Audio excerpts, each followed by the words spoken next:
Սիրելիներ, վերջապես մենք ունենք հնարավորություն եւս մեկ անգամ խոսելու Ֆրանսիայում գտնվող հայ սոցաշխատող Արա Հարությունյանի հետ։ Նա պատասխանել է ձեր իսկ հարցերին, իսկ առաջին մասը եթե բաց եք թողել, ապա նկարագրության մեջ կգտնեք համապատասխան վիդեոն եւ այսպես գնացինք։ Ողջունում եմ Արա քեզ նորից, շնորհակալ եմ, որ համաձայնել ես պատասխանել մեր հետևորդների հարցերին, հա։ Եղան շատ տարբեր տեսակի հարցեր, երևի թե սկսենք, հա։ Սկսենք, ողջունում եմ բոլորին ես էլ։ Եվ այսպես, շատ եղան հարցեր, ես այսպես ձևակերպեմ, հարցնում են, արդյոք այս պահի դրությամբ նպատակահարմար է գալ Ֆրանսիա եւ բուժվել պետության հաշվին։ Տեսեք, շատ բազմաշերտ հարց է։ Կախված նրանից թե ինչ հիվանդության մասին է խոսքը, որտեվ Հայաստան շատերը գալիս են երեխաների հետ, կապված հաշմանդամություն ունեցող երեխաների հետ կապված կամ ընդհանրապես հաշմանդամության թեմաներով, օրինակ աուտիզմ ունեցող երեխայի հետ գալիս են Ֆրանսիա, հույս ունենալով, որ ստեղ համակարգը ավելի լավ է աշխատում, կկարողանան ինչ-որ տեսակի օգնություններ ստանալ երեխայի հետ կապված, բայց իրականում օրինակ հաշմանդամություն ունեցողների համար այստեղ առանձնապես ինչ-որ հրաշագործություններ չեն կատարվում, բոլոր այդ հիմնարկությունները, որոնք ընդունում են հաշմանդամություն ունեցողներին, շատ երկար ցուցակներ կան սպասելու հետ կապված, այսինքն բոլոր տեղերը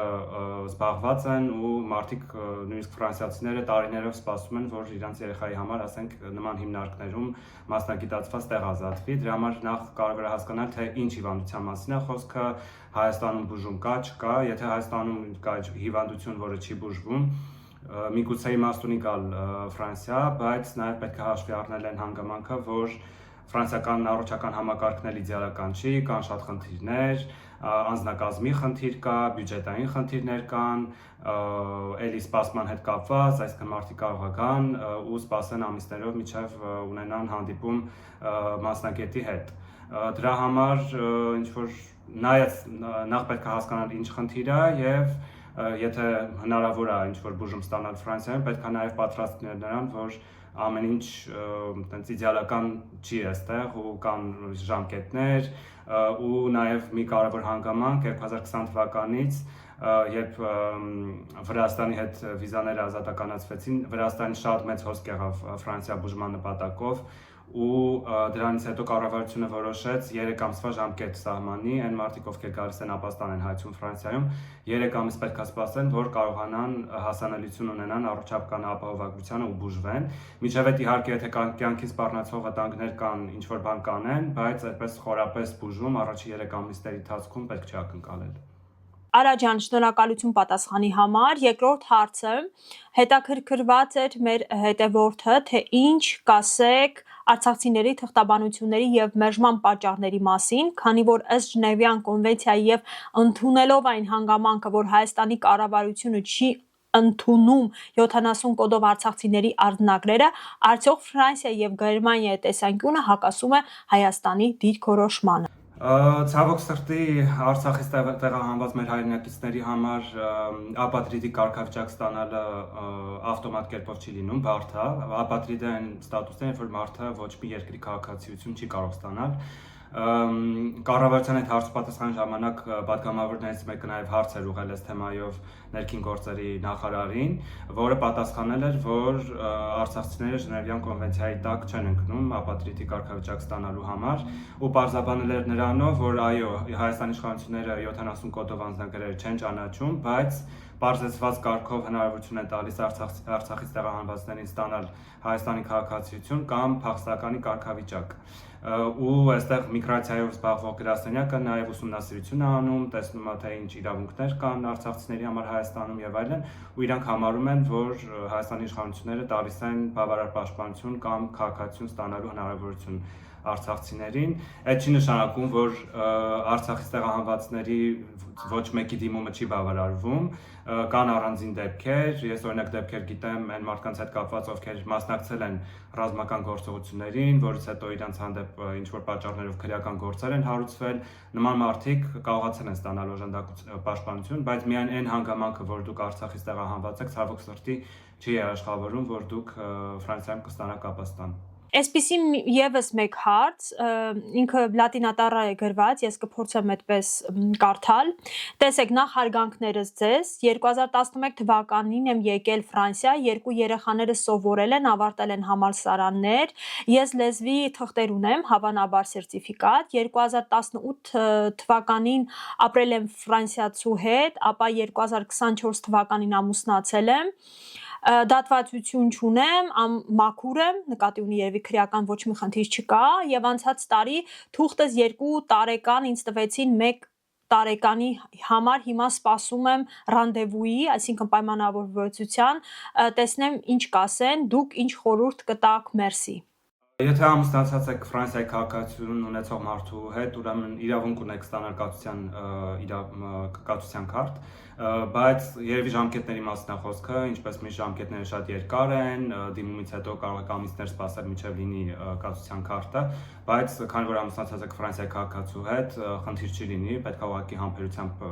զինվել, կարծում եմ ամեն ժամանակի հարց է,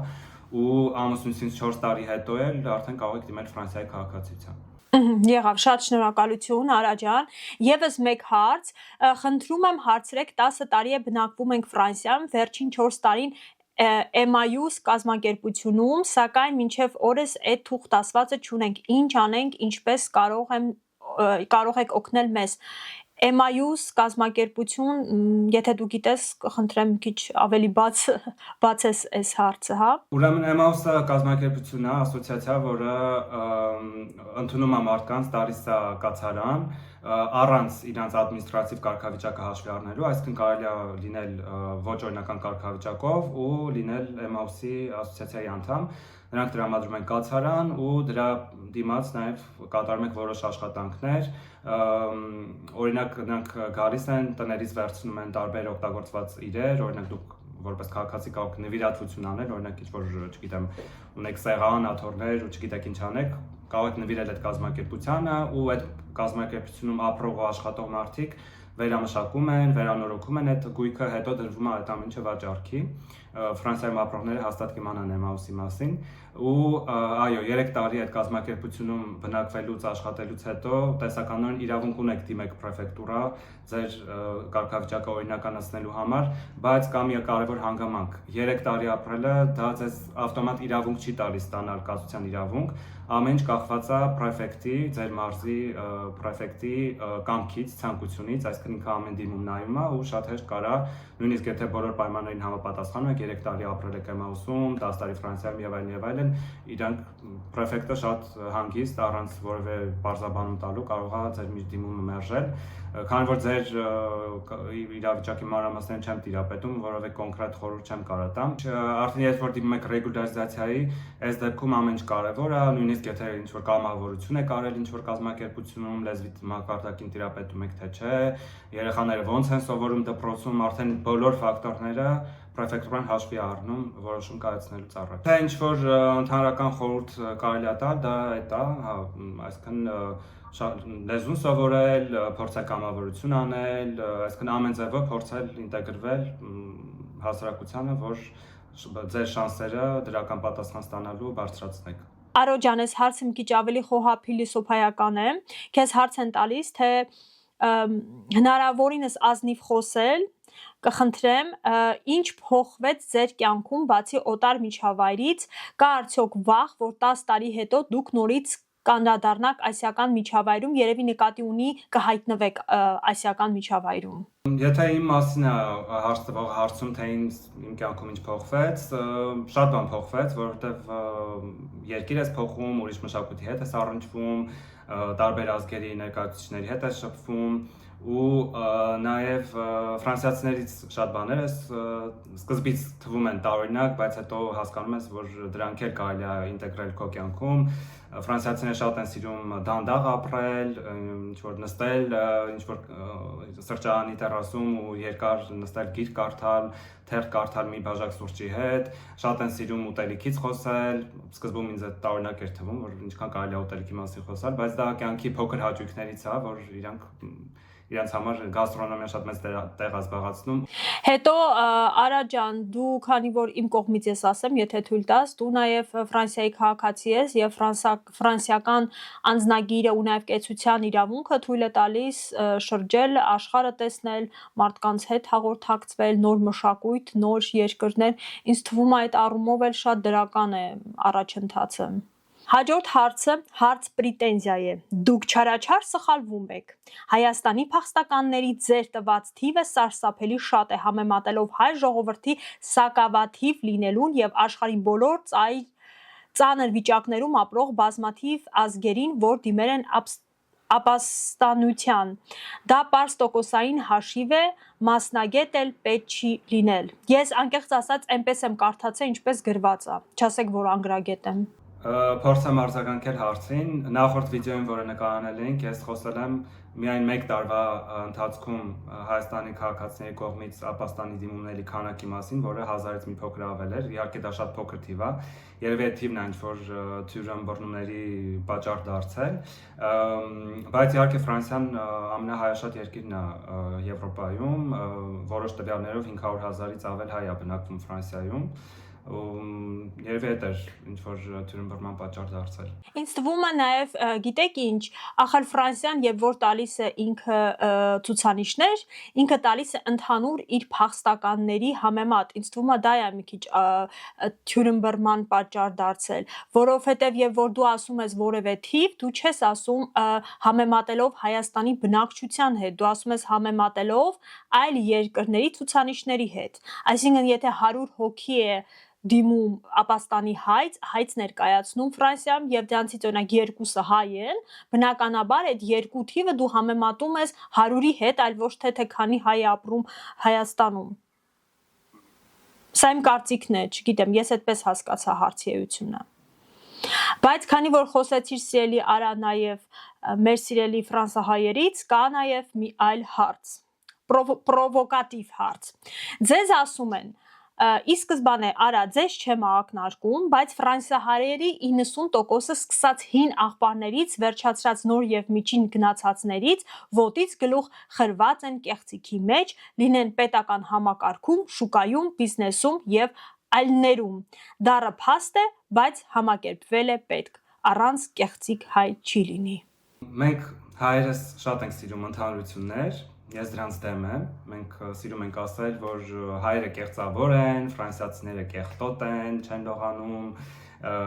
արաբները գողավազակներ են։ Ինձ թվում է նման ծայրահեղությունների մեջ ընկնել պետք չի։ Ցավում եմ, եթե ինչ-որ վատ փորձ եք ունեցել Ֆրանսիայում հայերի հետ շփումներում, բայց ամեն ինչի մեջ էլ կա լավը ու վատը, ու կարող է մի փոքր խրատական հնչի, բայց եթե դուք ինքներդ այդպեսին չեք, շարունակեք նույն ձևով, ինչքան որ ձեզ շրջապատեն կեղծավոր մարդիկ, որտեղ ամեն դեպքում ամեն մեկս մեր խղճի դիմաց ենք ոնց որ պատասխան տալիս, շարունակեք ձեր խղճին ու ձեր արժեքներին համապատասխան ապրել։ Արա ջան, անցած անգամ ես տվեցի քո ինստագրամյան էջը, հիմա էլի կդնեմ ինստագրամյան էջը եւ այն մարդիկ, ովքեր որ ավելի անձնական հարցեր ունեն, ավելի իրենց միգրացիոն ուղու հետ կապված, կարող եք Արային դիմել, ինքը ձեզ պրոֆեսիոնալ խորհրդատվություն կտա։ Արա ջան, շնորհակալ եմ, ինչ որ բան եթե ուզենաս կարող ես ավելացնել։ Քեզ շնորհակալություն հարցին պատասխանելու հնարավորություն տալու համար, հուսամ ինչ որ չափով կարողացա սպառիչ պատասխաններ տալ տրված հարցերին։